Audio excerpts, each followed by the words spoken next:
Hi, this is Dustin Klein with Smart Business Magazine. I'm here with Beth Brooke, Global Vice Chair of Ernst & Young. Beth, thanks for joining me. My pleasure. Excellent.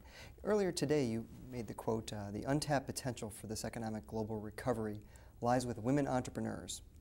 I found that fascinating. I'd like to ask, why is that your perspective, and how do you see that playing out?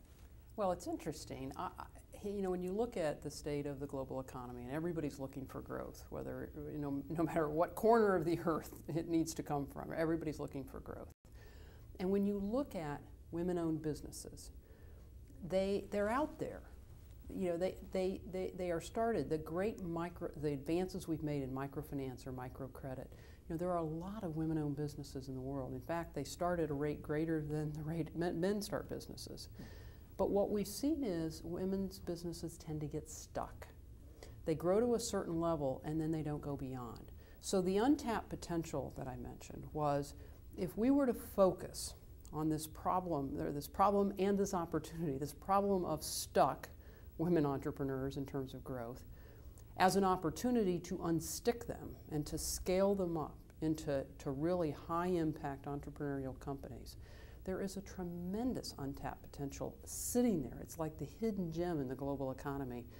It's going to take a targeted focus, though, I think, of a lot of resources, private sector resources, government resources, to focus on this as an issue and as an opportunity. Interesting. You mentioned some of these challenges.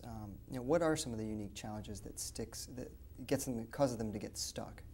I think it's complicated.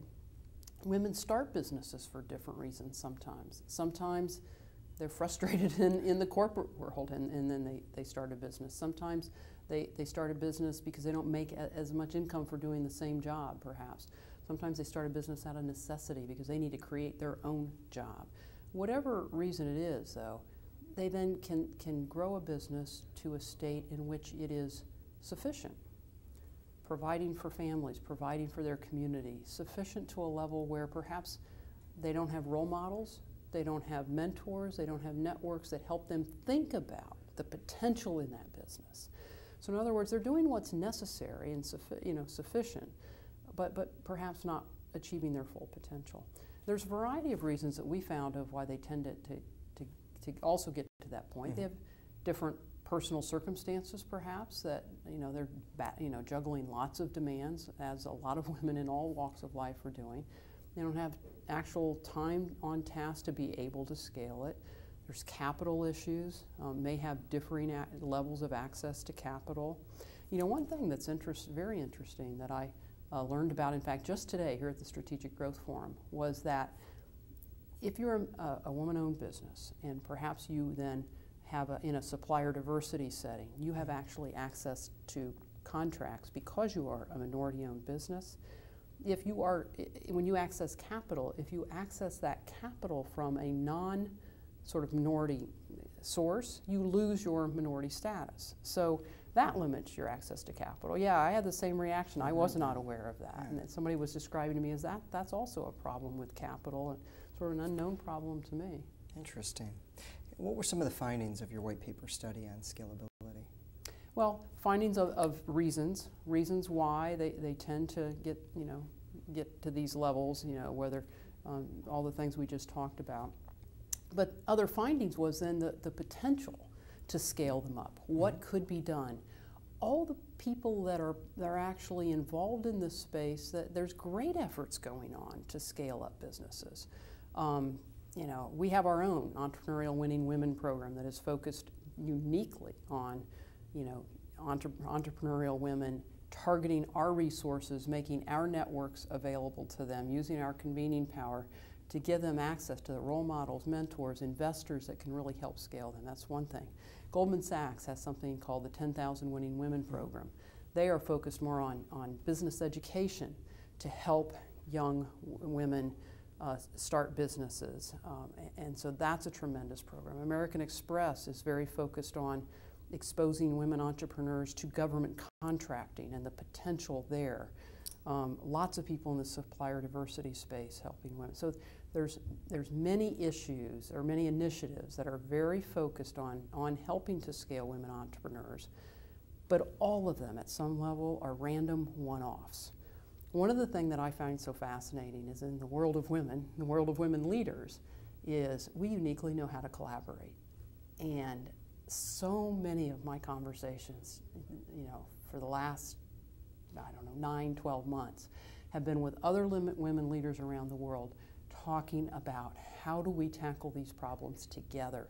What can we do to collaborate? How can Ernst & Young use our unique resources? How can, you know, Goldman use their unique resources? Amex use their unique resources? How do we, you know, the Nike Foundation, McKinsey, how do we all play at various, you know, elements in the life cycle of a woman entrepreneur to actually make a difference so that everyone benefits?